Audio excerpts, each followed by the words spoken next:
Ladies and gentlemen, welcome to the Court-Martail Podcast. Introducing your host for this evening first. He is the host with the most from the West Coast, the Bay Area Brawler, Skyler Greenberg. And his partner, he has colonized, energized, and revolutionized the podcasting wrestling world today. Your Colonial champion, Shawn.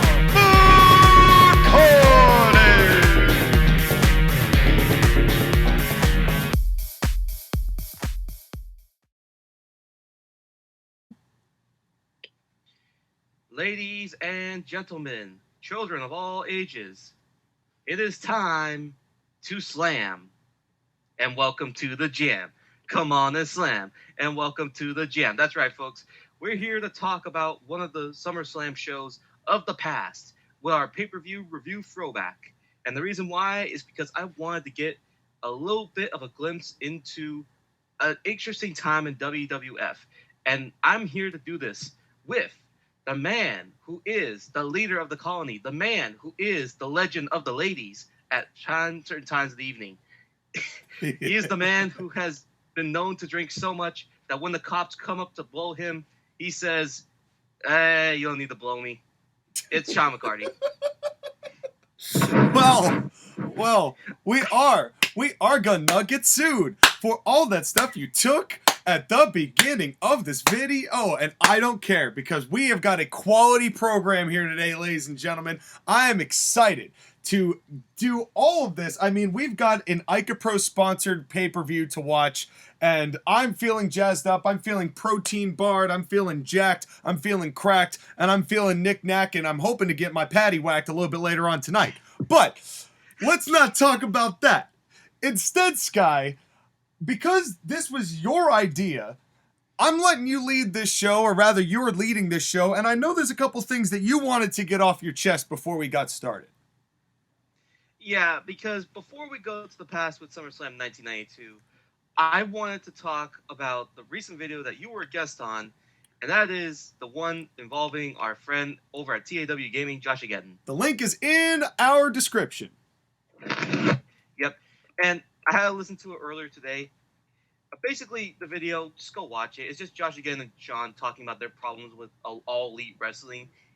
From beginning, basically, until now, when Josh Again has finally had his come to Jesus moment and said, I can't do this no more. Yeah, it's about time, as I said on the podcast, and as I'll reiterate right here, right now. But I think here's the thing, that Josh Again has always been the AEW apologist, and he's been the one that's sticking out the longest. You and me jumped off the wagon real quick. Oh, well, I tried to give AEW the benefit of the doubt, and I just couldn't after a while. And I just couldn't. After a little while, I'm just like, you know what? I cannot sustain my investment level while the people in charge are in charge, so I'm out. But you were like almost instantly like, nah, fuck this. I think it was just because from the moment that AEW was concepted and the talents that were on that show, from the beginning, I was just like, this is not going to be good. You could already tell it's not going to be good. Granted, there have been good things to come out of AEW, as has been said multiple times. There's a good show buried in the 5 hours that they have. Yeah. There's just too much filler all the time. But it's not just the filler, though. It's just the way that things are booked, the way that people talk, the way that people wrestle. Everything about AEW is an independent promotion. It's indie-style wrestling at its greatest, and there's an audience for that, as clearly demonstrated by AEW's viewership, right? For what it is on a consistent basis. But that's about it. Yeah, but I want to make a very, very clear thing, is that from the beginning, I've always had an issue with AEW. You've been kind of 50-50 about it. Josh Again's been the biggest supporter. But the thing about it, I just want to mention to people who get twisted. Just because Vince McMahon stepped down from AEW does not. Oh God! Yeah, well, alternate timeline. Well, this is gone off the rails. Welcome to the X Factor. I am your host, Jonathan Frakes, and Vince McMahon gets sent out from WWE and starts All Elite Wrestling. No, my thing is that if even if Vince McMahon was still in charge of WWE today and still doing his shitty booking, I would still hate Tony Khan and AEW. I think you would still hate Tony Khan and AEW, and Josh again would also still hate AEW and Tony Khan now. It's just that because of a certain based H that has come in charge of WWE, it highlights how bad AEW has been. Yeah, I mean, like we said, and you and I kind of mentioned this when we were talking about Punk, is that once AEW lost the handicap of Vince is making an unwatchable show, a lot of things were going to come to light, or a lot of things that were previously ignored will no longer be ignored. And that's kind of what's happened here. And, you know, Triple H putting in just bare minimal effort. Bare minimal effort is all he's done. And that's been enough to just completely make the entire culture of AEW fear-based instead of security-based. Right, and that's the thing. It's just like Tony Khan now has to book with a person who on the other side is at the very least a competent booker. And it just amazes me how quickly things are unraveling. Although in a way, I guess it doesn't, because this has been brewing for a while now. Yeah, I think this was bound to happen. But here's my question to you, Sky. Because I have something to add to my piece. You know, I've been talking about CM Punk and AEW for like 2 weeks straight now. And I want to add more to the table every time I'm talking about this. And it occurred to me as I was watching Raw clips earlier today. Something occurred to me about this whole dynamic. Triple H, yes, is making small incremental changes that are helping the presentation of WWE as a whole. But how long is that honeymoon phase going to last? Because at the end of the day, I don't see Triple H completely re-imaging WWE. I more see Triple H doing his version of Vince McMahon's image in WWE format. And when 6 months from now, small things have been changed, but not major things have been changed, will that swing momentum back in AEW's favor, assuming that it's around for that long? Honestly, I don't know. Here's the thing: is that we know what WWE's vision under Triple H is. It's NXT from 2012 to about 2018. That 6-7 year run, basically. Which is great, but it is also still sports entertainment.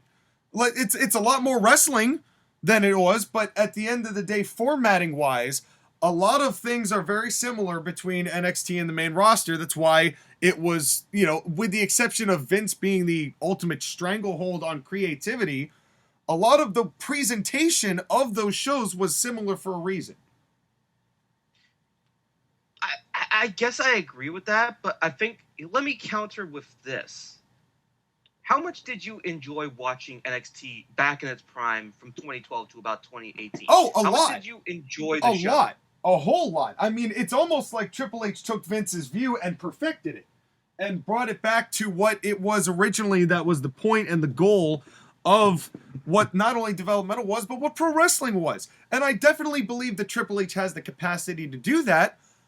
However, there are a lot more factors into main roster WWE as far as sponsors and people that are included in the show and celebrities and things that were not necessarily as much of a factor in NXT that are a factor in main roster show. And there might be some things that we want changed that just won't change because either Triple H's hands are tied or because it was not something that he had to encounter in NXT because he basically had the base at Full Sail to just do whatever he wanted.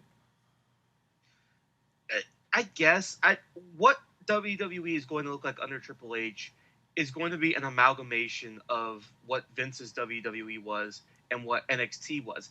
And here's the thing. I agree with you in that Triple H probably won't get as many changes as he wants to. But by that same token, he's been trained by Vince, so he's going to have a little bit of sports entertainment in him. And We're talking about World Wrestling Entertainment. Right. They're always going to have that element of sports entertainment. Yes. I don't care. I just want a pro wrestling show to be good. That's it. That's all. Yeah, and you know, we'll see what we end up getting, because, you know, what we see now from Triple H is not going to be what we see in 6 months' time from Triple H. We don't know what we're going to see. And that's a big part of the point here I'm making, is that we don't know whether it's going to be major changes that completely change the outlook of how we view WWE, or is it going to be the same but a little bit better? Because, like, I don't know. I don't know. I genuinely don't know what is truly going to be able to be changed versus what will be changed. And will that be enough when this honeymoon phase is over about us anticipating and liking Triple H and what he does for pro wrestling based on his experience with NXT? When that honeymoon phase is over, is AEW going to be even in a state where they can even say that they can build momentum again? The problem is that there isn't another bullet to give AEW a shot in the arm.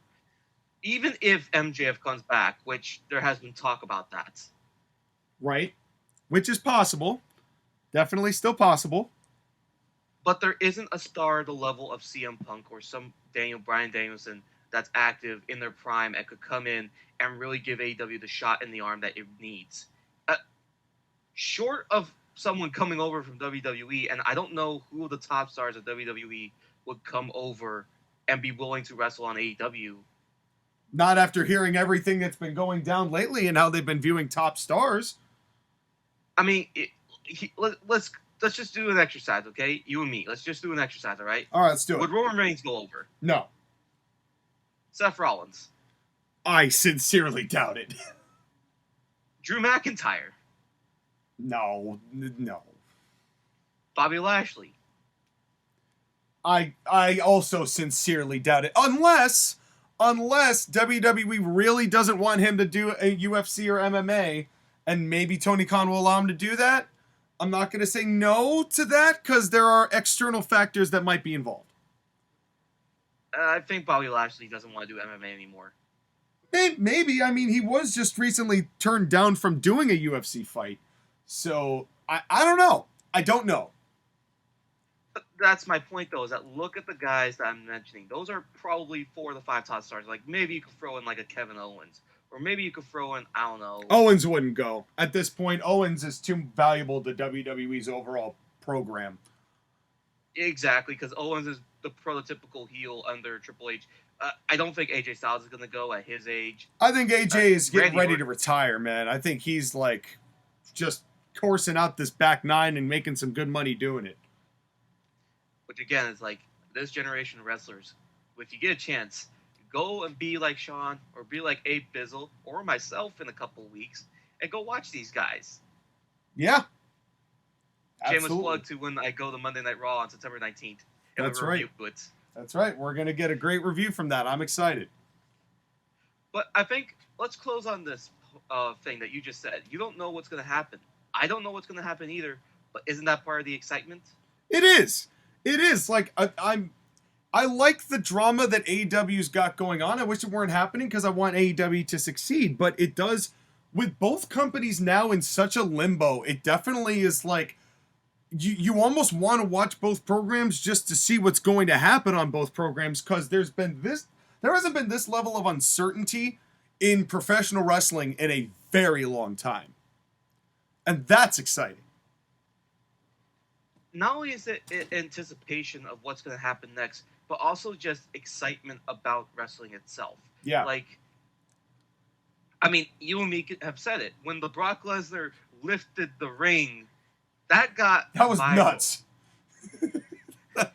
And again, it's a callback to Attitude Era or other times of WWF when we said, we're going to do something crazy and unbelievable and stupid, but it's going to be so badass and cool, and we want you guys to be there for the ride. And I think that's ultimately the goal, is that I want to be on a fun ride. Me too.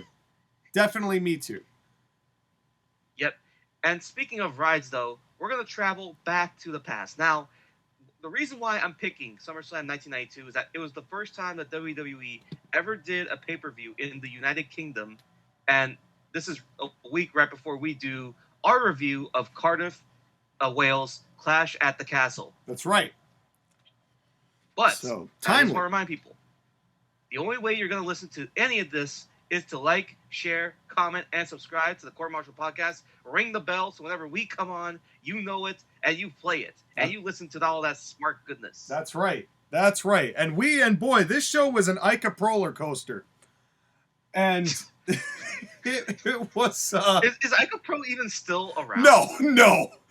That lasted for all of like 4 years. And there was always that long-standing rumor going around that Titan Towers was built over like just crates and crates and crates of unsold Ica Pro bars.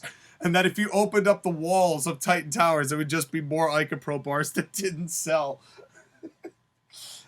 He tried, though. They marketed the shit out of that, and it just did not happen. Maybe Vince McMahon was so sad about the fact that Ica Pro didn't work that he started to molest women. Oh, wait. Well, remember that Is that too soon? This was a year before the steroid trial.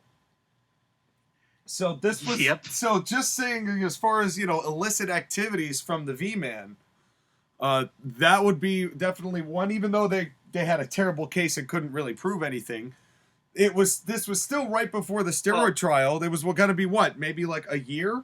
Although they had known about it, basically by then. If you watch the Dark Side of the Ring episode about it. Yeah, although we'll talk about one of the guys involved in the steroids trial because SummerSlam 1992 is actually a very memorable event because a lot of things that influenced the future of WWF happened at this show and after this show, basically. Yeah, so this was a turning point, whether you likes it or not. And let's talk about the overall view. What did you think of this show overall, Sky? So, I had a revelation when I was watching this show. And do you want to know what that revelation is? I do. Vince McMahon has always been a terrible booker, and his tendencies have always existed depending on variety of the talent that was available and the times and whether or not he had someone to properly book with him. But there's a lot of Vince-isms in this show that made me realize he's been doing this a lot longer than I realized. Yeah, I think that they just never before, like starting in 2000 and really like 10, I guess, at least for me, 2009, 2010 was, you started noticing that there was a lot fewer guys who were so unbelievably over that they could conceal all of the problems. Where everyone here, I mean, for the most part, everyone here had gotten themselves over to some degree. And that's why a lot of the things that we notice now were not noticed then because they had a better talent roster to handle it. Like, you look at some of the Attitude Era shows, and without Rock and Austin and Triple H and The Undertaker, you replace those four with, like, the B-Team and goddamn, like, I don't know. Okay. You get what I'm saying. You replace with bad talent, and it doesn't work as well. Okay, so replace Stone Cold Steve Austin, The Rock, Triple H, and The Undertaker with Kenny Omega, The Young Bucks, and Adam Heyman Page. Yeah, wow. So I have a feeling that those Attitude Era shows would not have gone as well. Just saying. No. Just saying. So, like, it's interesting what we spot now that we probably didn't when we were watching in our youth because we were still encapsulated by how good the talent was. And now that we have a much more magnified eye for catching things as the smarks that we are, it makes it harder to ignore similarities between bad formatting. Yep. Now, Shawn, they open the show with basically the pro-England stuff, and then they get to a cut of Wembley Stadium, and then we get pictures of Vince McMahon when he was younger and Bobby the Brain Heenan. Now, Shawn, I'm going to defer to you because you are the expert when it comes to being a sharply dressed man. Well, thank you, sir. Rate their suit games. They certainly were, Sky. They certainly were. I've seen worse on that television. But all things considered, but this was not good either. It wasn't good either, but considering they'd all be dressed up in togas for WrestleMania 9, I'm gonna just let it pass. It's been worse. Corey Graves has worn worse. Well, Vince McMahon looks like he went to try and dress like the Godfather, but couldn't find a proper tie, so he had to get the bow tie. Bobby the Brain Heenan looks like a $2 hooker. Yeah, but that's Bobby. and Bobby doesn't give a damn. I mean, he knows. the last thing Bobby's worried about is how he's dressed. I mean, Bobby is just so goddamn good at what he does that like. Well, yeah, but he can't carry Vince McMahon's terrible commentary. Which, let's just get it out of the way right now. I hated Vince McMahon's play-by-play call. What a maneuver! What a maneuver! Over and over and over. You know, the most egregious one for me was anytime anyone did an inverted atomic drop and he called it a reverse pile driver. What? What, Vince? Vince What? McMahon does not know wrestling. I was like, okay. And then I kind of just had to, like, take it with a grain of salt because Bobby was so goddamn good. Yeah. But you want to know whose suit game was on point? Ted DiBiase. This opening match might be my favorite part of the show that isn't the main event. Honestly, I agree. Money Inc., Ted DiBiase, Erwin R. Shyster with Jimmy Hart versus the Legion of Doom with Paul Ellering. I will start by saying I do not understand the doll. Okay. Were they trying to sell those dolls? Like, was that on the market at the time?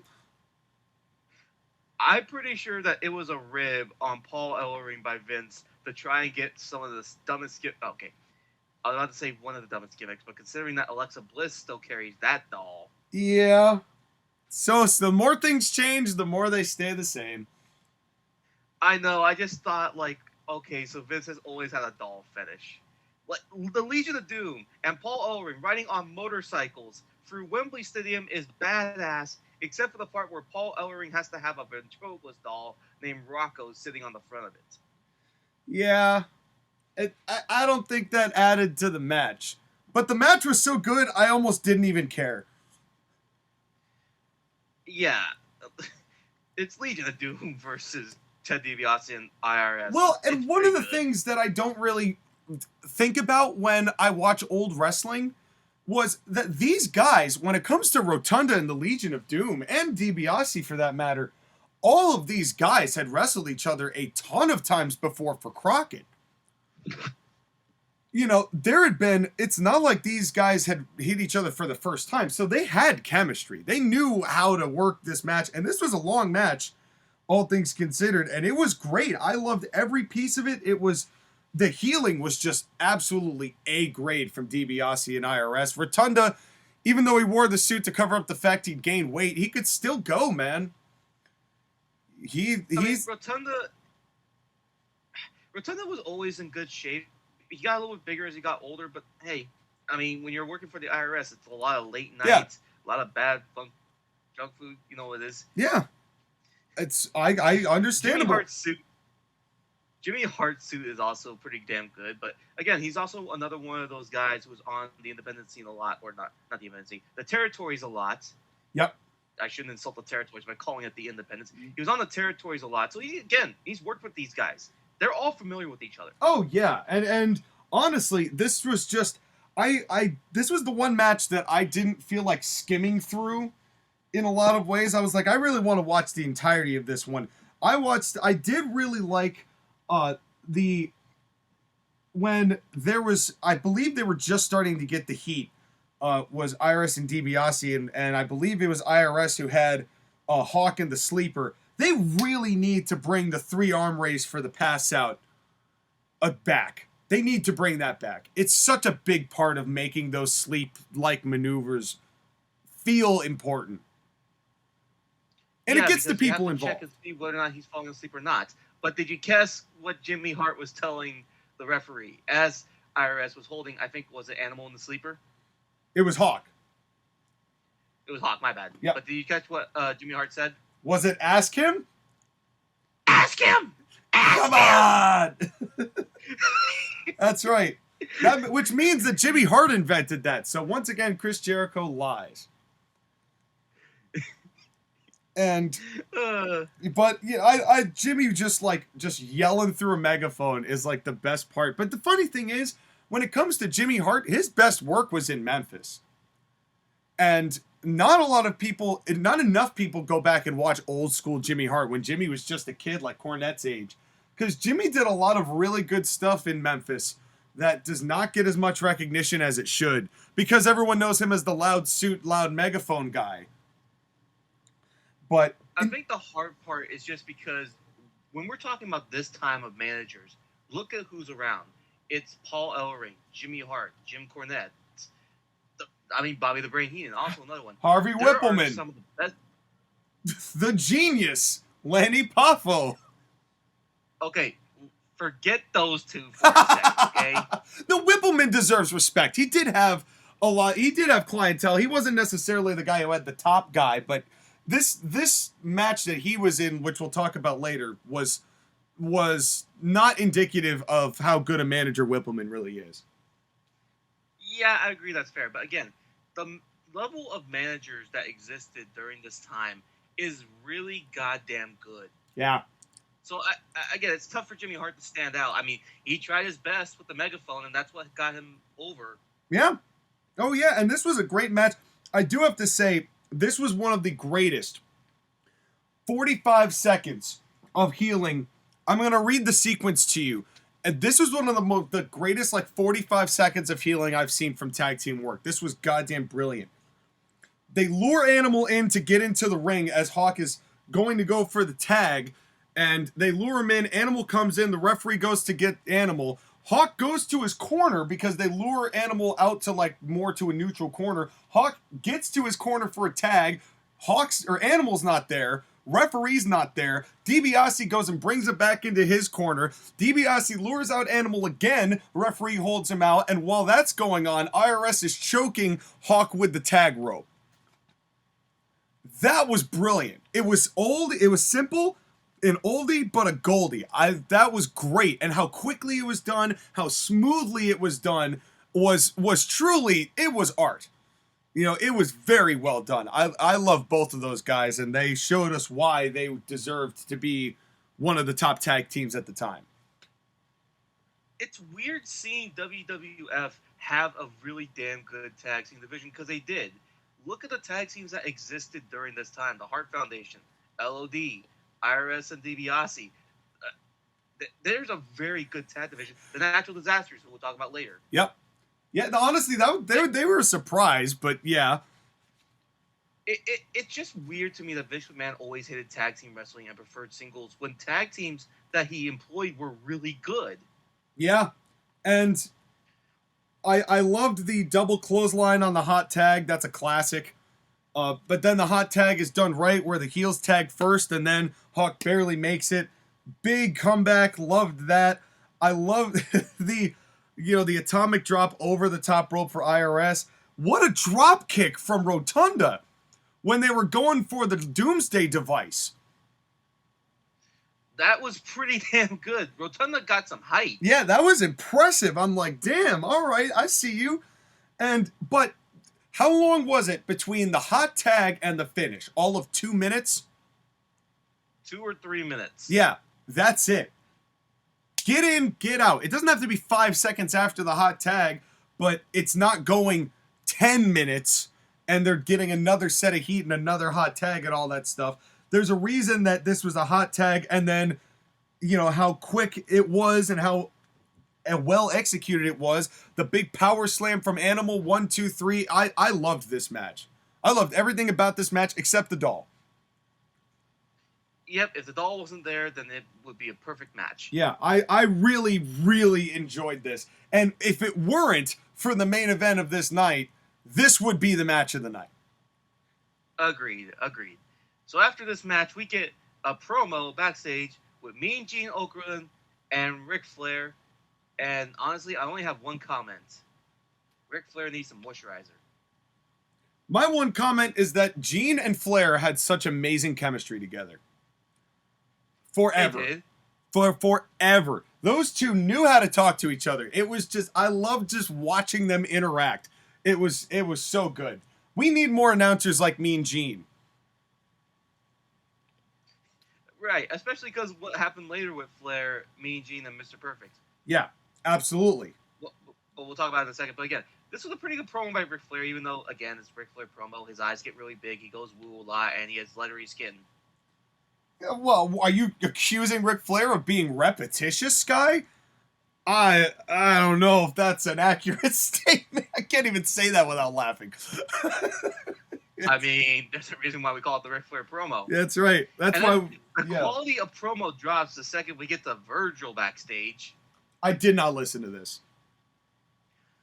I said no. Let me just, like, all the charisma that Ric Flair had, vacuum all of it away and then have Virgil be there. Yeah.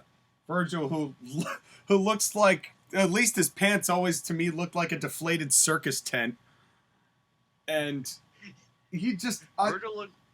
Virgil looks like a baseball player who lost half of his uniform and still had to show up to the league game. But in all fairness to Virgil, this was the only year and the only time that Virgil would ever be relevant in WWE or in professional wrestling at all. This is the only time. Well, you want to know how they proceeded to get him over? Well, by a terrible match that I did not watch. Okay, he got squashed by Nailz. Yeah, it was, and the reason I didn't watch it is it's Virgil versus Nailz.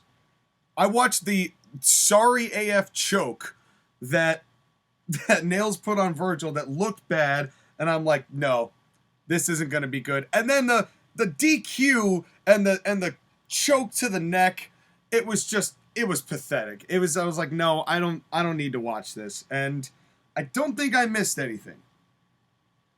No, you did not. But do you want to know why this match is significant?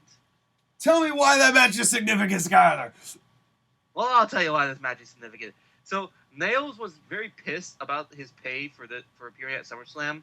So this is what led to that confrontation after Survivor Series between Vince McMahon and Nailz. Nailz getting fired, and then going into the steroid trial and saying, I hate Vince McMahon's guts. And basically ruining the prosecution's case against them. That's right. That was this pay-per-view. I didn't even think about that, but yeah, that is significant. That is quite significant. Yeah, that's the thing, is that the prosecution's case basically rested on Hulk Hogan and Nailz' testimony, and Nailz, well, he was biased against Vince McMahon, so you couldn't take anything what he said seriously. Yeah. And then Hogan basically just lied and was like, Vince didn't do anything to me. Lol. Yeah. But I'm just looking at this match and thinking to myself, Nailz, you want to be paid more for that?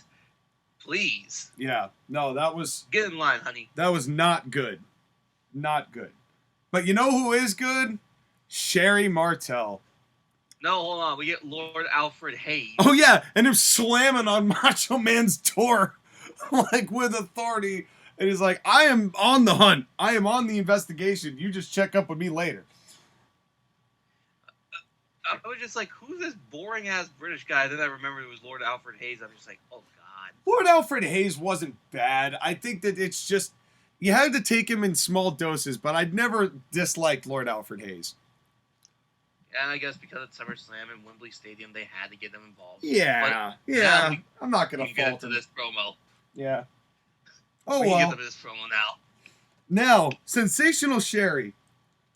Sky, you said something about Sensational Sherry's outfit when I would like to just say, Sherry always looked fine to me. And I maintain that Sherry looked quite fine here at SummerSlam. With a little too much facial jewelry, though. I don't understand the nose chain. That was the only thing I would have done without. Shawn, are you high? I don't see how that's related to my appreciation of the beauty of Sensational Sherry. Sensational Sherry looks like a transvestite hooker that got dropped in a Sephora truck and then did coke for 5 years. She looks pretty good to me. I don't get it. You can't really get me to not like Sensational Sherry. She's terrific. I thought the promo was good. I thought that just everything that she did in this was good, even if the content itself was not great at the end of the match we're going to talk about here in a second. But you can't get me to dislike Sensational Sherry. She looked like Santino and Santina Morella's long lost sister. Well, she may have been. but that does not stop me from liking Sensational Sherry. I mean, look, is it over the top? Well, of course it is, but it's WWE in early 90s. Like, that's what wasn't over the top. You literally had a guy who was dressed up like a convict going up one-on-one against the rejected circus trampoliner just after a match that involved a taxpayer, and then there was going to be a match later on with a guy who likes to repossess your car wearing a bandana. Sensational Sherry's look was the least of my concerns on this night. Yeah, especially because I forget that there's an undead mortician that's coming up later. That's right. To face the Ugandan warriors. So I don't see what the problem is with Sensational Sherry. So basically, what we're saying is that Rick Martel, the model, being a tennis player at a country club, is the most logical person in this entire arena. Basically, yeah. Yeah. But the match itself, which is Shawn Michaels versus Rick Martel, in what is one of the most notorious heel versus heel matches in WWE history. They go back to this one all the time. We have actually reviewed this match on a Match of the Week I think it was either last year or even maybe 2020. And I personally really like the match itself. I think the match is hurt a lot by how long the afters go. Yeah, it just kind of like, the match was a good length of 8 minutes, and then it just kept going and going. And again, Vince McMahon thing, milking. Yeah, and they did the teases like when Sherry and Rick go like face to face, and you could tell there's a little chemistry there. And Shawn comes back in, and like, I think the whole wink and wink back angle is hilarious. Like, I loved right at the end of that promo when Shawn Michaels, after Sherry's like, I'm going to be by my man, and Shawn's like, Sherry, let's go. Like, he wouldn't be mad after he heard that whole recap and how Sherry's like, I don't know. He's like, whatever, shut up. Like, why Shawn wouldn't be mad after standing by and hearing all of that to get to the match. But yeah, there's that's a little weird thing with the heel versus heel, but I guess because of the talent involved, it works. Again, I'm going to say right now, when we watch Rick Martel versus Razor Ramon, I want to watch more of Rick Martel because he's really damn good. He is really damn good. And he's a guy I would say was equally on Shawn Michaels' level. And I know that's a bold statement to make. It's just circumstances prevented him from being such. Especially heading into the 90s. And Rick Martel could have been a lot bigger going into the Attitude Era than people give him credit for. It sucks that the injuries pretty much derailed his career in WCW, and then he ended up just getting lost in the shuffle. Rick Martel is one of those guys who I think, had it not been for existing in the same company as Shawn Michaels, would have occupied that Shawn Michaels position. Yeah. Yeah. And would have done it well. I mean, and again, I don't really have much to say about the match because it was all pretty solid to me. A lot of times when I see something I don't like, I'll say it out. But honestly, the match itself was fine. But then we get this Sherry faking fainting, and then it started getting a little ridiculous. Right. There was the whole stipulation about the thing where neither of them were allowed to punch each other in the face. Right. But they did break that, and Sherry, I think, like, she wanted both of them to stop, and she just fainted just to get them to stop. Yep. But then it became this thing where they basically came into I'm more chivalrous. No, I'm more chivalrous. No, I'm more chivalrous. And Sherry's like, you fighting over me? All right, dope. And pass back out. And I love that. I love Sherry just fucking with both of them. I want to give credit to Rick Martel. He had very good CPR. Yes, he did. That's how you do CPR. Although he has to do the 1, 2, 3 compressions and then do the breathe into the mouth. Right. And which that would have made Shawn even more pissed. Yeah, well, let's not get into that. But yeah, I agree. The imagery of Rick Martel and Shawn Michaels fighting each other in the middle of the alleyway. Sherry looks up. Oh, they're fighting over me? Oh, wait, they're both gone? Okay, I'm going to go back to sleep. Yeah, and one of my favorite parts is when Shawn finally goes back to pick her up, and she does not help him at all. Help her pick up her body weight. She just ragdolls. And I was like, wow, thanks, Sherry. Thanks for not giving Shawn a hand at all. Even you can pretend to be passed out and still like give it a little hop or something, but nope.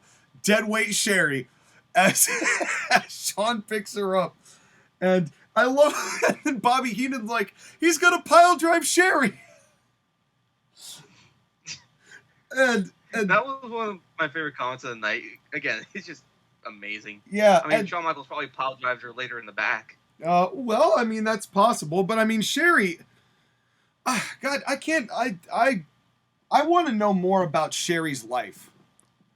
You know, she's one of the people that I know has got, we've heard about how tragic the story is, but we have not really gotten a full, like, in-depth documentary about it. And I would just love to know more about Sensational Sherry, because I thought she did a really good job at everything she did. I have never found a Sensational Sherry piece that I didn't like for some reason. Hold on, did you see we forgot the bottle. We forgot the bucket that Rick Martel brought. No, we're getting to that. Before we get to that, did you see the referee completely bean it and trip on the railing and hit his head on the side of the guardrail? Oh, that was bad. He hit hard. I'm like, oh no. But then it started getting to be a bit much. Because it was back and forth in the I'm More Chivalrous piece. And then this part didn't really make sense to me.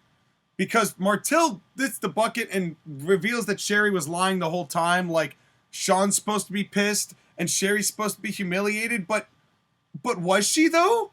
And why would she be humiliated? It's just water.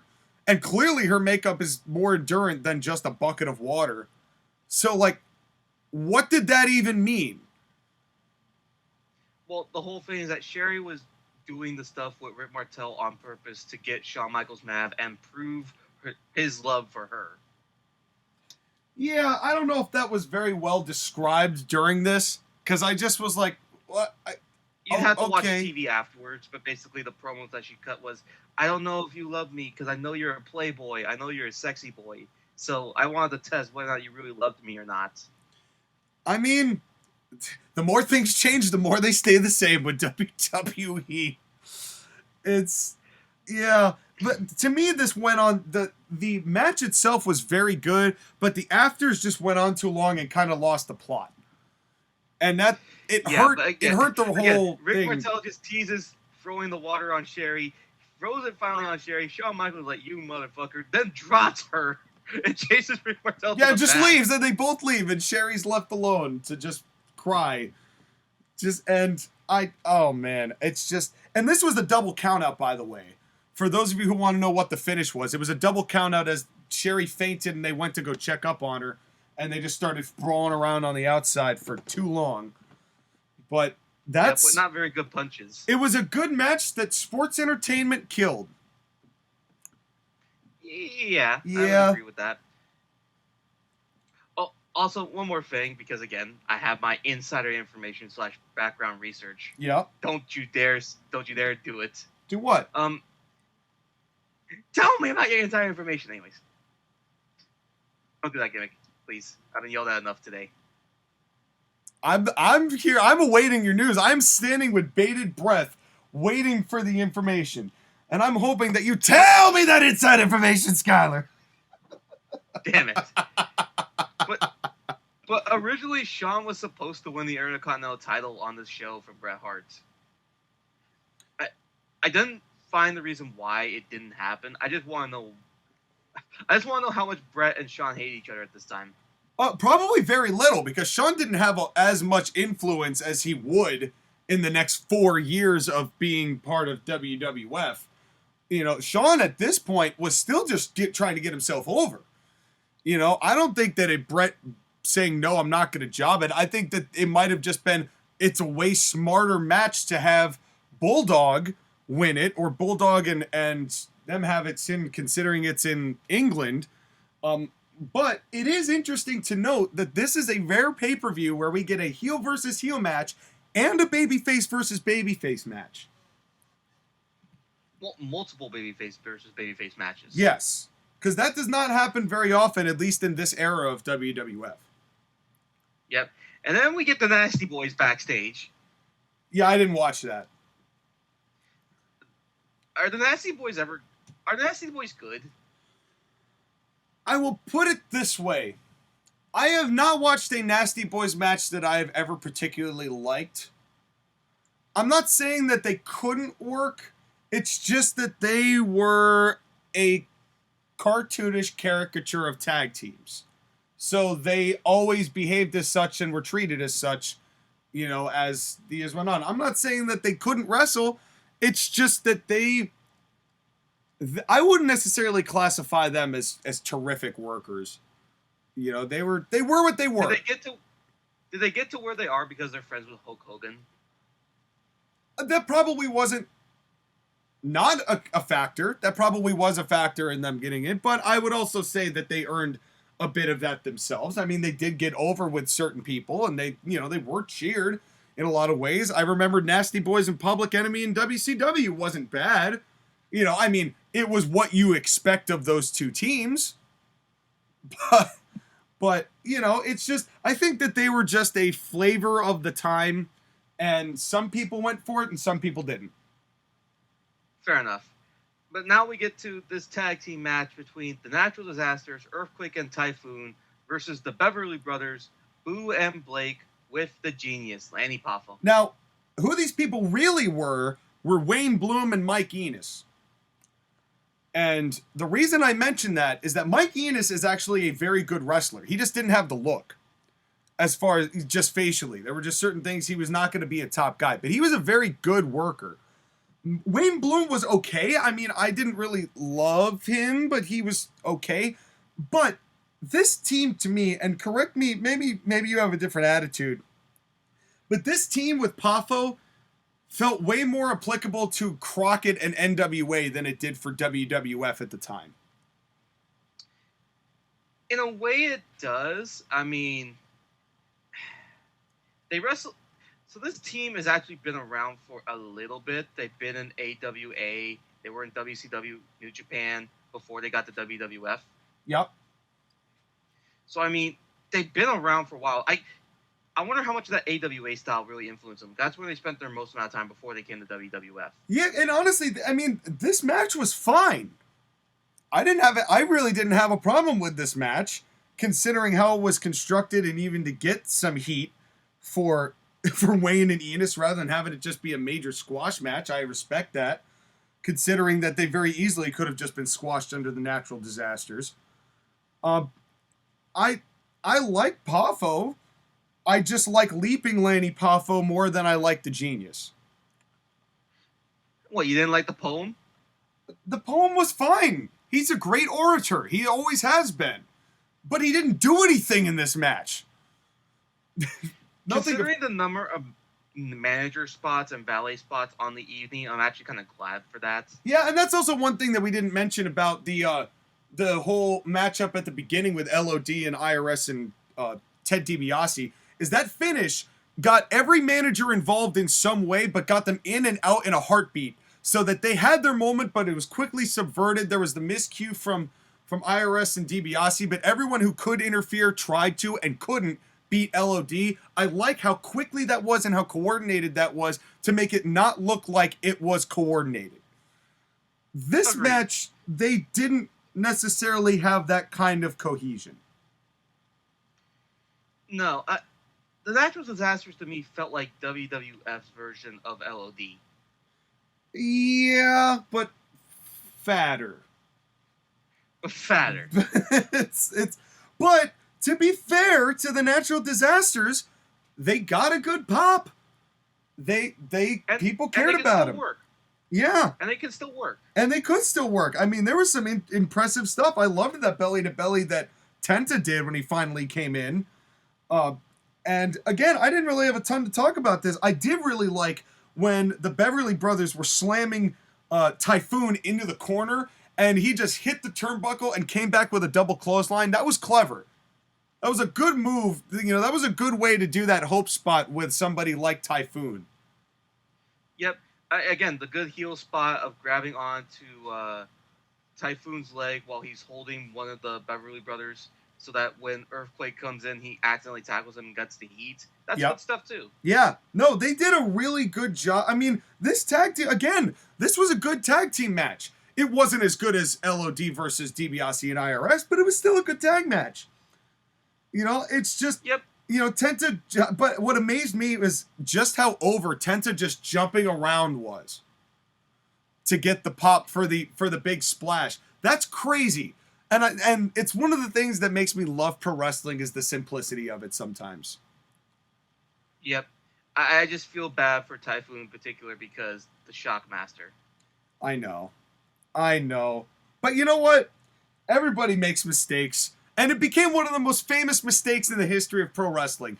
And he seemed to be a really good sport about it while he was around. So I don't blame him for feeling the way he did. And by the way, up to this point, this match started with just everybody kind of going after each other. Up to this point, we had gotten 2 for 4 in the collar and elbow tie-up game. Yep. But I think it also was smart for the brothers because they realized they weren't going to win collar and elbow tie-up. Yeah, no, this one I was totally cool with because they knew they had to start it hot. But I liked this tag match. It was a good tag match, and I really did. You know, it was shorter, which also I think helped its case significantly, actually. But no, I have no complaints about this at all. This is a good piece of business. I like this. Yep. And then here come the Bushwhackers. Blah, yeah. By the way, SummerSlam had 3 dark matches that didn't make it to air. Jim Duggan and the Bushwhackers, Luke and Butch versus the Mountie and the Nasty Boys. Yeah, I don't think we needed to watch that. Papa Shango versus Tito Santana. Tito Santa! Now that is a TAW character. Tito Santa. There we go. So, you heard it here first, TAW. That now for your holiday special, you got to make us a Tito Santa. Basically, that's just a Mexican Santa. And then basically Tatanka versus the Berserker. And, yeah, I don't think we needed to watch that either. No, you didn't need to watch any of those. I like Tito Santana, though. I do really like Tito Santana, but in any case. Yeah, and also, I'm going to guess you didn't watch Crush versus the Repo Man, right? I skipped through, but this match lasted so little, it was so quick that I almost didn't even need to skip any of it. It was, why? Now you want to talk about Vince-isms. I'm going to go into a little raid here. Why? Not 3 years prior, these 2 men were 2/3 of Demolition. Why are they facing each other as the sponsor for a soft drink and a guy who repossesses your car? What happened? You couldn't build this matchup to have some context behind it? Like, I understand this was a throwaway sleep, calm everybody back down before you give them the world title match. I get that. But really? Why did you need to re-image both of these guys to make them worse than the iteration they were before? No idea. And the crowd did not care, and Crush won with the Kali Vice Grip. Yep. Just think, we saw Crusher Darso in Mid-South, and 10 years later he becomes a repossession man. I feel bad for his wrestling career. Genuinely, he is a guy who was so talented and just got handed a fistful of shit in WWE after Demolition's success. And why? I don't understand it. You could have made something out of just him being him. But everyone's got to have a job, so... Apparently everyone has to have a job besides being a professional wrestler. Yes, of course. Thank you. By the way, there's a lot of backstage promos, so me and Gene got a lot of work in today. He's good at it. Yep, but he goes backstage and they do a hype video for... Sorry, they do a hype video for Macho. It's giving Man you the sour belcher, Sky, just thinking about it. I know, I just... When I'm thinking about what happened to Barry Darso's career, I get... Yeah, I understand. F's in the chat. But they also do the thing of Lord Alfred Hayes trying to enter the Ultimate Warrior's locker room and gets the door shoved on him immediately. Yeah, surprise, surprise, it didn't work. because there's this whole show angle of whose side is Mr. Perfect on. Yeah, which neither was the answer. Neither. Which, well, we'll get to that. But yeah, the WWF Championship going on in the middle of the show but billed as a main event still. Well, explain that one to me, Shawn. Well, they knew that they had the Hometown Boy Intercontinental title match to go, so this did get the second longest amount of time on the show. Good God. But yeah, and then sadly Taker and Kamala was a cool down, but it was. No, actually, Ultimate Warrior and Randy Savage had the most time on the show. Oh, well, to be honest with you, I was getting kind of bored halfway through this, so I skipped most of the middle. I'm going to be honest, I fell asleep for a couple hours watching this match, then woke up and pressed play again. Yeah. To me, you know what this reminds me of? This match reminds me a lot of Dallas Page versus Goldberg if it had gone another 10 minutes. Macho is great. Macho is carrying all of this. Warrior is there. And it is Ryback flesh print Giant Gonzalez homage. Just looked... I was about to say the Ryback outfit. God damn it. Yeah, just looked absolutely horrible. But the crowd was into both of these guys. So you can't fault Warrior for that. It was 3 for 6 at this point in the collar and elbow tie-up game. What were the 3 matches that had it? And the 3 matches that had the collar and elbow tie-up were, of course, the first tag match, Shawn Michaels and... It's the 3 you'd expect. Shawn Michaels and Rick Martel, and then this one, Macho and Ultimate Warrior. Okay. The handshake to start was the most interesting part of this match. It started slow, it continued slow, and it finished kind of slow. Well, it finished really fast, but so overbooked that you couldn't even keep track of it.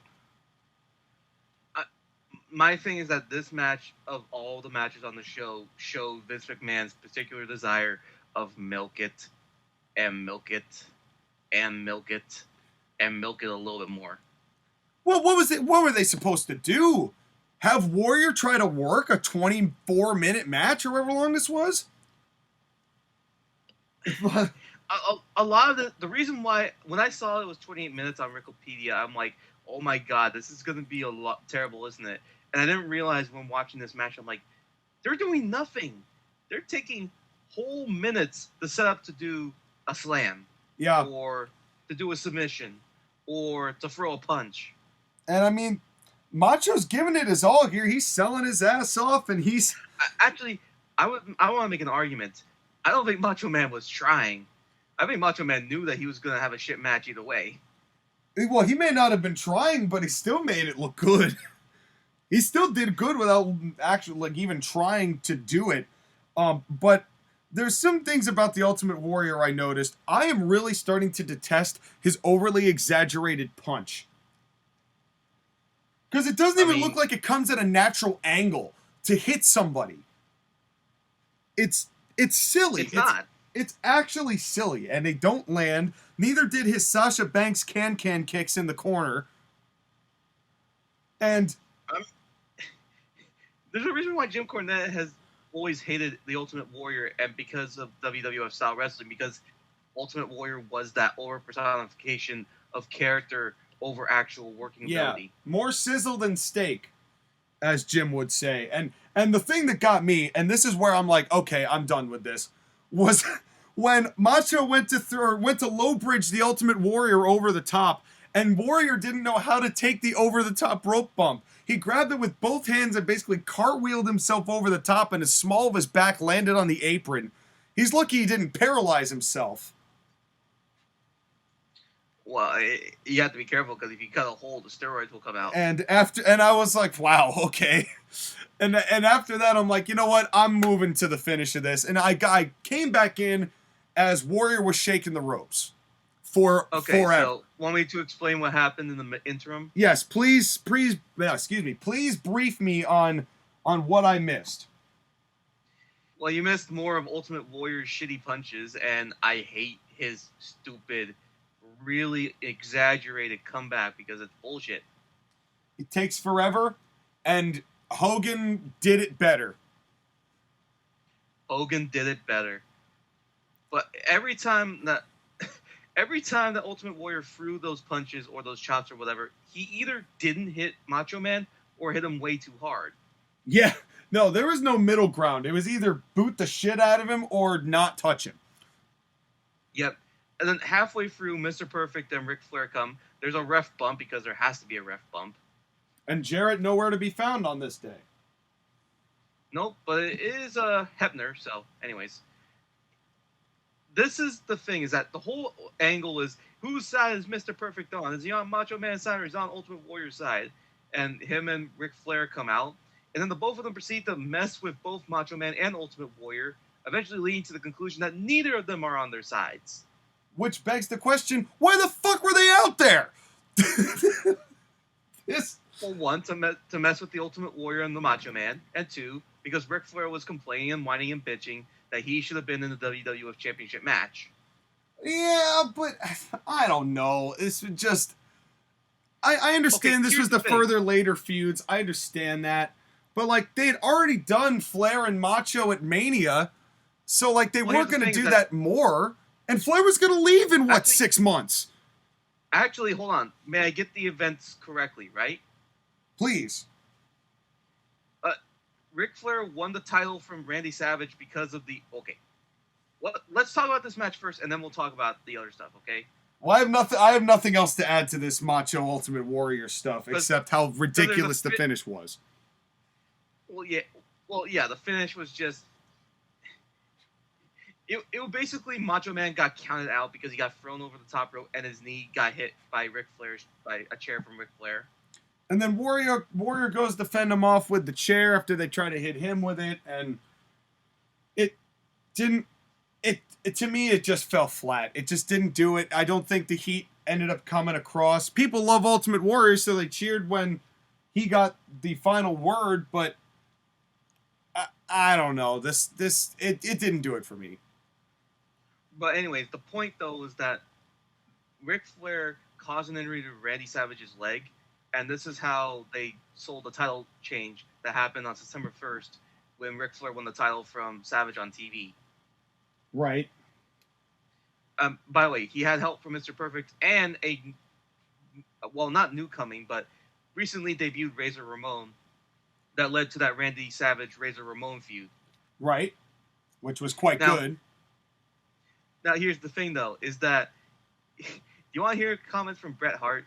Because these are really damn good comments, because Bret Hart don't give a shit. Yeah, let's hear it. So Bret Hart in 2014 claimed that during the match between Savage and Flair for the WWF title, Vince McMahon got really pissed because both Savage and Flair were told beforehand about the title change, and they didn't do the match the way that he wanted to. So Vince sent out Bobby Heenan to tell the match to be aborted and then just restart the whole match later. And then they restarted it, and they still didn't do what Vince wanted him to do. So Vince allegedly threw his headset onto the table and stormed off. It's talking shit about both of them and not listening to him. Well, and look what happened to both of them. Flair ended up leaving to go back to WCW, and Savage was thrown on commentary after his use had been fulfilled, as Vince said, especially heading into the steroid trials. So, yeah, but also here's the other thing, too, is that Ultimate Warrior was supposed to win the title again from Savage, but he was being a bitch baby, and he was supposed to win the title from Flair at Survivor Series 1992, but Warrior quit because he was a bitch baby and was angry about what was going on, and it just led to a bunch of mess. It had Mr. Perfect had to turn on Flair and become a face, which was a disappointment. And yeah, I mean, babyface Perfect was not great. It was fine, but it wasn't great. Of course, everyone loved to loathe Perfect, and that's the thing about this. But in any case, I mean, just the bottom line is that this match that led to all of that was Macho kind of half-assing it and still making it work. But why would you put Warrior in a 30-minute match? By milking it as long as you can, so that way Warrior doesn't have to do that much. Yeah. Or you could just condense that to a third of the time and give them a quality 9-minute match like Page and Goldberg tried to do. And exactly. If you had done maybe a 10, 12-minute match with the Mr. Perfect and Ric Flair stuff coming in sooner instead of wrestling a half-assed match, you could have gotten something better. Or afterwards. You know, you could have Perfect come in the final minute or so and, you know, then have some, you know, it doesn't need to be 28 goddamn minutes. And especially because of how quickly this next match went, I was like, you couldn't have given this, well, then again, do you really want to give this match more time? Considering the opponents involved, no. I'm not sure. Maybe you could have one of the dark matches be on the show if you wanted to do that. Well, you could have given The Undertaker a little more entrance time. I didn't think he took enough coming down to the ring. Yeah, the next match is Undertaker versus Kamala with Paul Bear, Harvey Whippleman, and Kim Cree all at ringside. Kimchi. What's his name? Kimchi. Like the Korean vegetable? That is like the Korean vegetable. Which I believe was his surname. Okay, so we have the Ugandan Giant, a guy who's nicknamed after Korean vegetable, and Harvey Whippleman. Yeah. What a team. And Kamala was a racist gimmick. Kamala is, but you know what? The fact that he got over with it, you know, I not in WWE because he kind of got Vadered, and then it didn't work out for him. Oh wait, there, we forgot something. Did we? We forgot about the promo with Mr. Perfect and Ric Flair. Oh, I missed it. Please fill us in. Basically, it was Mr. Perfect and Ric Flair explaining that they want the WWF title and they're going to take it from Macho Man, and Ultimate Warrior was just in the way because Ric Flair should have been in this match. Woo. All right, well, that's probably some of the setup that would have made me feel better about the whole situation, but I did skip that, so I guess the context was lost on me. It was the setup for what was going to happen with the TV show that happened. Here's the thing. This happened on August 29th. It aired August 31st, and Flair won the title from Savage on September 1st. Yeah. Funny how that goes, huh?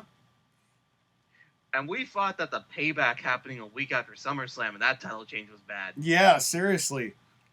Well, but the more things change, the more they stay the same.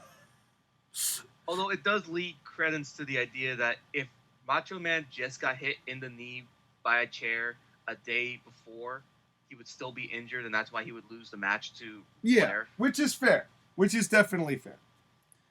And yep. But this and match... also, Mean Gene was getting pissed at both Mr. Perfect and Ric Flair and talking about the both of them, saying, what the hell was that kind of behavior? Why would you desecrate the sport like this? See, that's what I love about Gene, though. Gene takes up for the business. He takes up for the sport. And he adds legitimacy by taking up for the sport and not condoning the actions and telling him how he feels. I mean, and not everyone would be able to get away with that. But Gene was charismatic enough where he could pull it off. And that really made for some entertaining interviews over the years. Yep, but let's get back to the racist stereotypical gimmick of Kamala carrying a shield and a mask. This is Kamala, remember. This is money. Kamala. This is money Kamala. And yeah. Now, here's my question for you, Shawn. Yes. When you heard the gong, when you saw Paul Bear and you saw the hearse and you saw the Undertaker, did you still get a little bit of a tingle of the spine and the hairs on your arm just standing up a little bit? The gong pop is legendary. That there's nothing that's ever going to stop that from being cool. For it doesn't matter what era it is. But then this entrance was just so goddamn long. I had to skip through half of it. If you've seen one Undertaker gong promo, you've seen most of them. So I'm like, okay, still got the same kind of pop. Driving down on the hearse is cool. I'm going to skip most of this until we finally actually get to this damn match. Well, the hearse had to be behind Paul Bear because Paul Bear had to walk forever. Yeah, but and again, the match lasted shorter than the entrance, basically. Yeah, but my point is that Undertaker is still one of the greatest of all time. And no doubt. Even though we know it's a gimmick, he's one of the very few that made the gimmick work so well to the point where you didn't care. Yeah, no doubt. You saw Undertaker, any era, you were scared of him. 100% agree. But and I love early Undertaker too, because I love how this was pitched. Hey, sell nothing. I mean, sell, but sell nothing. That's your gimmick. Oh, shit, all right. and that was basically the whole point of this match. And that changed later to be an undead mortician wizard, but hey. Hey, who's counting? Undertaker did something, it was so stupid but so badass at the same time that you could get away with it. Yeah, and this match was basically, let's have Kamala just beat the crap out of the Undertaker, and Undertaker just no-sell it. All right, cool. Well, more specifically, it was Undertaker beating up Kamala.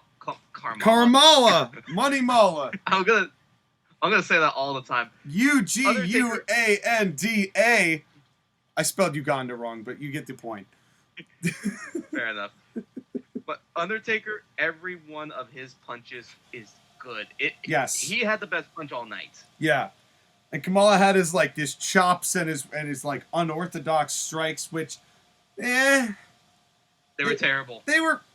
It was Kamala. I mean, that was his whole thing. Nobody ever said that he was the greatest worker in the world. But, he was more sizzle than steak, but Memphis version. But I did like the slam of Undertaker's head onto the steel steps. That sounded devastating. Yeah, all those step bumps that happened all night were really good, and the way they were mic'd was perfect. Yeah, and then Kamala goes up to the second rope, splash him. Do it again, splash him a second time. Well, go up to the top rope, splash him again. But before this, the match was over at this point because Kim Chi interfered in Undertaker trying to get Kamala up for the tombstone. So the match ended with the second DQ finish of the night, and we had a count out. Well, no, we had 2 countouts and 1 DQ. Josh again would have loved this show. I honestly, this is at the point where I'm like, okay, come on. This is one of your big 4 pay-per-views. Actually, you only were doing 4 pay-per-views at this point. And you're really going to have this many non-finishes? 3 out of 8 on the night? Boo that. Boo that.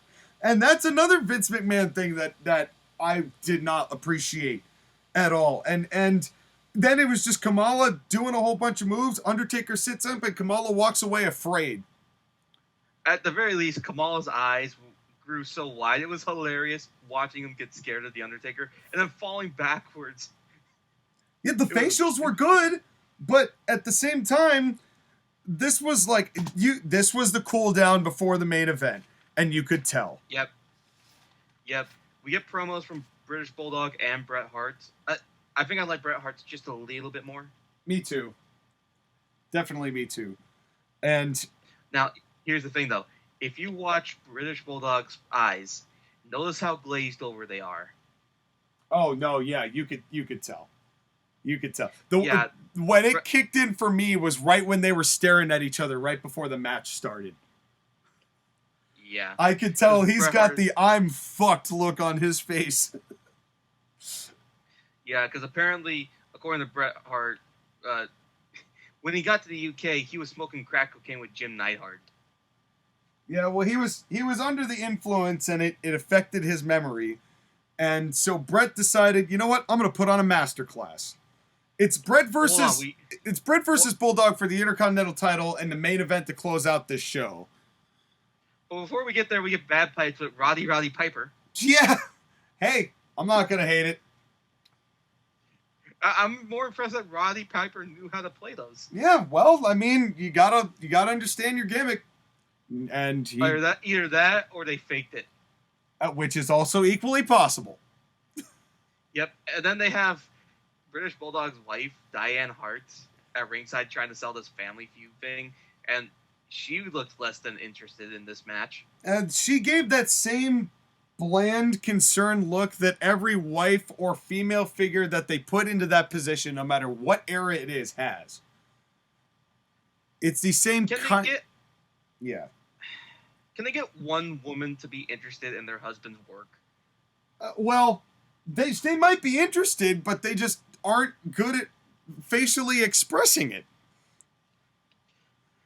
But not that hurt the match any. They just cut to her a lot. They did. A lot. And that's another hashtag bad formatting. You can't blame Kevin Dunn. He wasn't there yet. But no, that's Vince McMahon, and you can clearly tell that's a Vince McMahon-ism that he made Kevin Dunn do. yeah. But what was amazing about this match and what made this match so good was the atmosphere. The crowd was on fire throughout it. I loved the whistles and the horns and all of that. It made it feel like an actual sports event. I loved it. It was the uniqueness of the British crowd and the soccer stadium at Wembley that made it feel larger than life. Yeah. And it was very cool. And that was throughout the entire matchup. And I loved that energy, the entire matchup, because it got them really into this match, especially with how Bret was doing here. I mean, and it started to occur. Actually, wait, hold on. We just realized something. What's that? Kevin Dunn's been working for WWF since 1984. Well, look whose fault we're going to make it. In fact, he was made the head producer by 1991, so he was involved. So, look who it is. Suck my balls, Kevin Dunn. But then I noticed something about this match, and I have seen this chain wrestling in a bajillion other matches, but never it look as good as Bret Hart and Davey Boy are doing it, and how Bret does it. So take notes, every single chain wrestler ever. The pace is so much better when you do chain wrestling at this pace rather than you're doing it all so fast pace that you do it now. Agreed, although how much of the credit can we give British Bulldog, because at this point he's so fucking high, he probably doesn't even know what his name is. He still had the match. He still did it. He may have forgotten all of it, and Bret had to lead him through it. But at the same time, it's not like Davey Boy wasn't safe with Bret and didn't perform at a high level with Bret. And everything that was scheduled for the match happened in the match, with the exception of one or two things. But that's the other thing, too, I just want to point out, is that British Bulldog is this good while being on the influence of a drug. I wonder how good his career would have been if he wasn't on drugs. Would he have been a world champion, especially during the New Aggression era? Because he would have been better than Kevin Nash. I know. Well, yes and no. It would have depended on how he was used.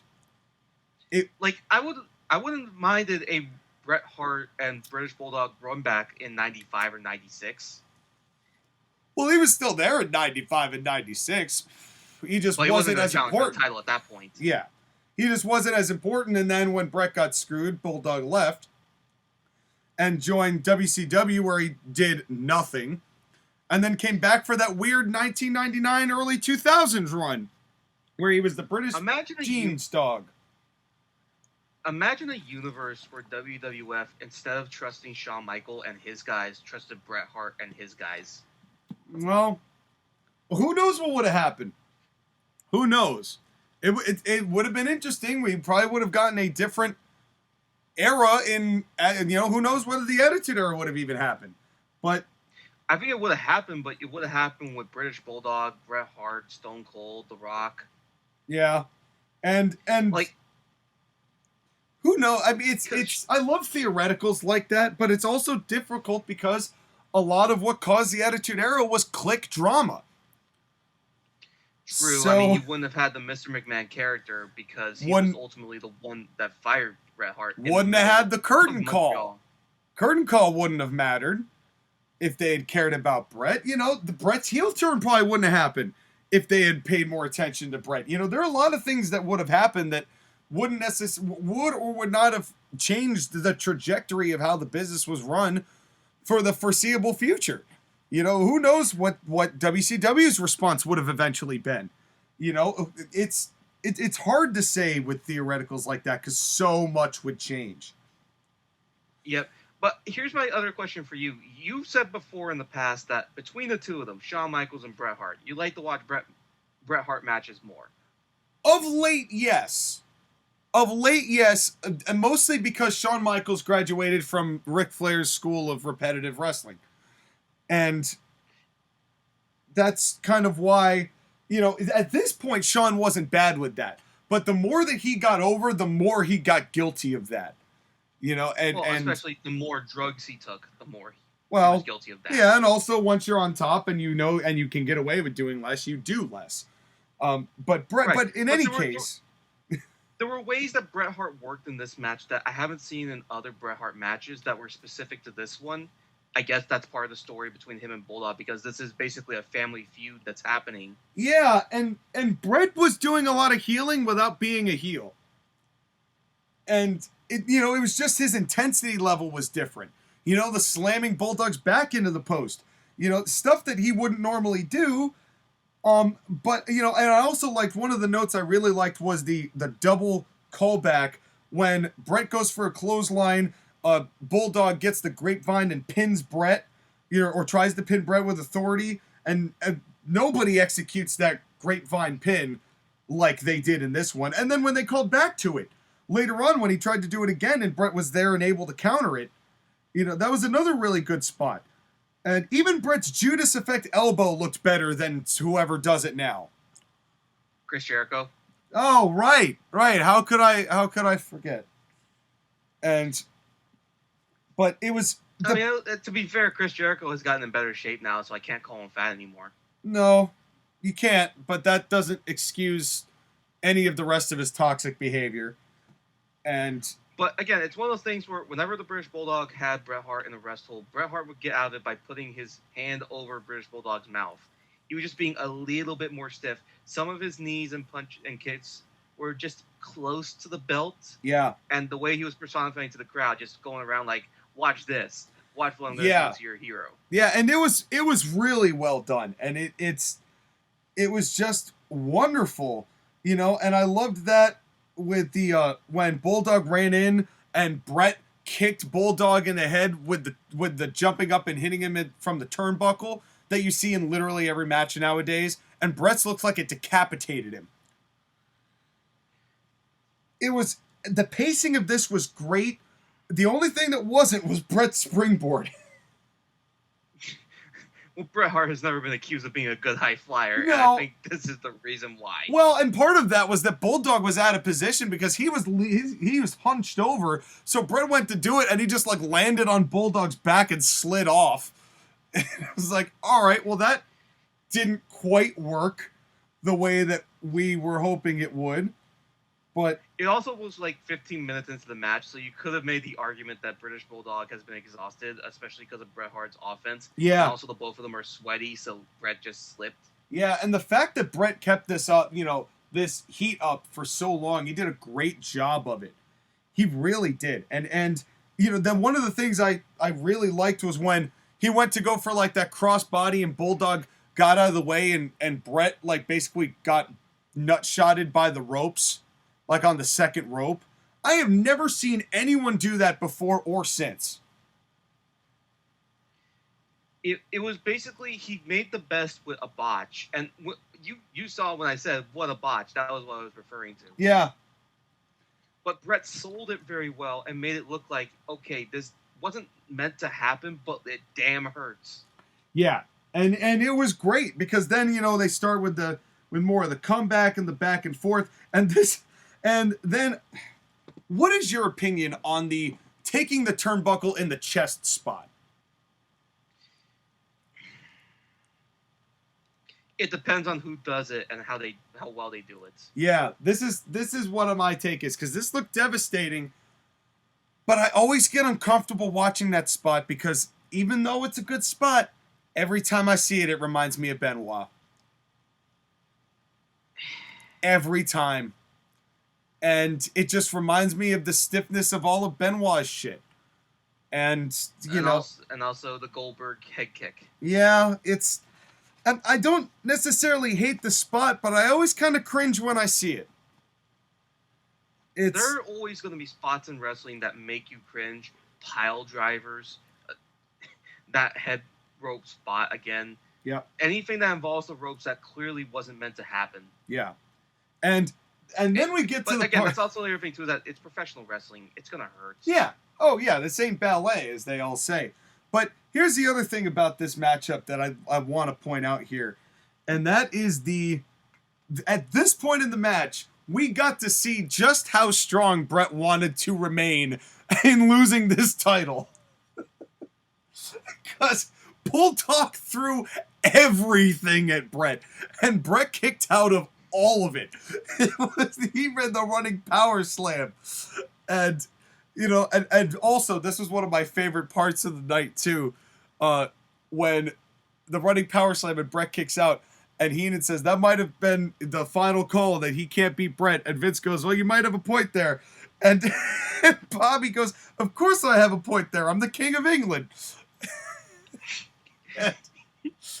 Jerry Lawler's going to have a comment with you soon. Oh, man. That's king in the WWF. God damn, I love Bobby Heenan. He is just the absolute best. He's so fast. He's so Even though fast. he eventually got a little bit of sexism at some point. Yeah, here and there. He literally said to Diane Hart, if you don't like what you're watching, go back in the kitchen. That's all you're good for. Yeah. Well, he is a heel after all, so he's got to keep up appearances. Yeah. Then what was this weird figure four? It was an attempt at a figure four, but it hardly happened. But then Bret does the sharpshooter laying down. And right. I love this idea. I love this spot. Because it's something where Bret is so exhausted, but he's still going to try and just get the legs and pull him over. I really thought this was clever. Not only was it clever, but it also allowed British Bulldog to look good because they were selling on commentary. No one's gotten out of sharpshooter. Yep. But he got out of it. Yep. And then the superplex. Bret kicks out of that too. Well, the other thing too, though, with the sharpshooter is that you can make the argument that Bret is still protected because he was too close to the ropes and he was too exhausted to properly hook it. Yeah. Bret made sure that Bret looked good in this matchup. And then, of course, it wasn't a proper beat down finish. Of course, it was the I caught him finish, which worked, and it was great, and it got the thunderous pop it deserved, because despite everything I'm saying, this match was still phenomenal. I just felt like they went to that finish way too quick, but then I guess that's the point of the I got him finish. It's just quick, 1, 2, 3. Yeah. And then the afters of them finally making up and the family hugging and celebrating, and you get the warm fuzzies to close out the show. But I thought you didn't like hugs in wrestling, Shawn. Well, when they're contextually necessary, yes. This was something that lasted a long time between, the family feud that would end up being escalated a couple years later with Bret and Owen. There's a lot to this. It all depends on the context.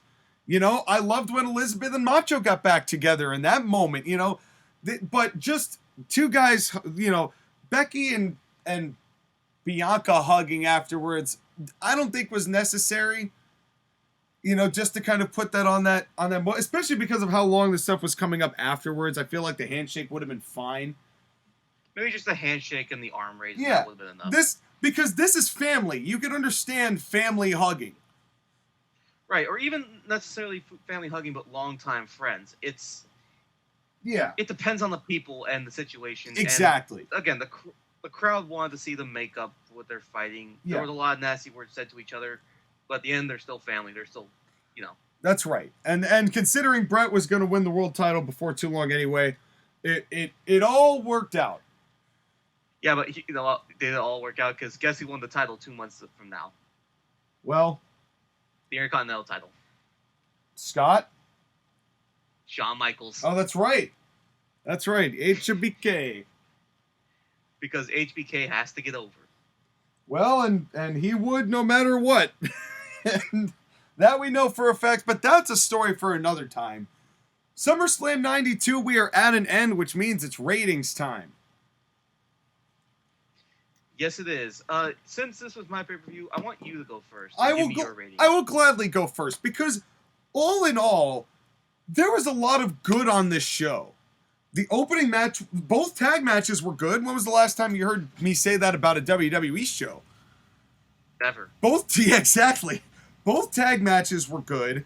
You had a lot of unnecessary filler. Shawn and Rick was good. It just had an overbooked set of afters. But you got three good matches and one 2 good matches, 1 really good match, and a great match, all on one show. Hampered by sports entertainment and hashtag bad formatting. Macho and Warrior was too long, and I skipped it, obviously. I skipped a lot of it, so I did not feel as sour upon it as someone who may have watched it all the way through. And the rest of it was just kind of filler, but at least it was matches that were quick and went quick, and it was painless, all things considered. Was it a perfect show? No. But it had a lot of good on the show, too, so I'm going to give it a 6.5 out of 10. Because there was a lot to like, but there was also a lot not to like, and a lot of it had to do with formatting things that really have not changed over the course of 30 years. No, there's a lot of problems that are involved in this show, and the filler is what the filler is. You know that there's always the filler that happens with these types of matches. Again, it's sports entertainment WWE under Vince McMahon. Please, Triple H, make things better. I hope so.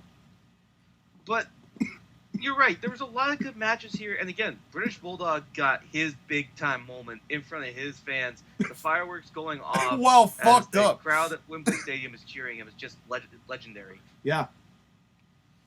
And for the long story career of Bret Hart, for him to say that this is his favorite match, that means a lot. And again, it's a really good match. I was scared I was going to hate this match. No, I think it's very good. I think it's terrific. It's Bret at his peak, showcasing why Bret is considered the excellence of execution. Yep. Plus, let's be honest. This match was a better main event than SummerSlam 93. Do you remember what it was? Was that the Luger and Yoko match? Yes, it was. Where Luger won by countout and still celebrated like he won the belt? Yeah, I remember that. Yep. Yeah, what a time. Yeah, that was an experiment. Well, Hulk had left to go shoot Thunder in Paradise or whatever it was, and they wanted a replacement Hogan, and Warrior left, so here's Luger and Yoko. But oh well. Yeah, wow, you're yawning just at the thought of it. Just at the thought of it. Just at the thought. But so you're rating for 92. 92. You're rating for 92. But yeah, 92 was, again, a good show. There was a lot of good things here. It just, if the filler wasn't there, it would probably get a higher score from both you and me. I kind of feel on the same wavelength as you. I'm going to go with a 6.5 because I agree. It was a very good show. Had things been done better, it may have been a 7 or an 8. Yeah, and I don't hate the show. I mean, honestly, there have been far worse WWE programs put out than SummerSlam 92. I'd go back and watch this repeatedly more than I'd watch something like WrestleMania 38 Night 2 ever again. I mean, this is better than most SummerSlams, like SummerSlam 2020, SummerSlam 93, as we just mentioned. Yeah. Yeah, there were quite a few SummerSlams that were missable in this era, and there's definitely a reason for that. But in any case, ultimately, I think this is one of the big shows. Again, I really enjoyed it, and it's a precursor to what's going to happen next week when we review Clash at the Castle. What is your early prediction for Clash at the Castle? Do you think it's going to be as good as we hope it is? The card looks good. I hope that the crowd has a similar kind of energy. We get an energetic crowd, that show's going to be great. We get a crowd that doesn't give a fuck, then it's not going to go well. So I'm hoping we get a good crowd. I think we will. I hope we will. It's Europe and the United Kingdom, so I think you are going to get a great crowd. I hope so. I think it should be a fun show. I'm looking forward to see how Triple H fares in his next outing. Agreed. And you're going to hear all of this if you like, share, and subscribe to the Court-Martail podcast, and hit that bell button so every time you hear the bing, you know it's us. Shawn, thank you for joining me on this past trip to the past. And I'm looking forward to our future trips to the past, where we save the future from the past. But only to destroy the future because of the past events that we changed in the past, destroying the future. Exactly. Keep track of that, folks. Somewhere Jack 6 is melting down. Anyways, we'll see you right after this commercial break.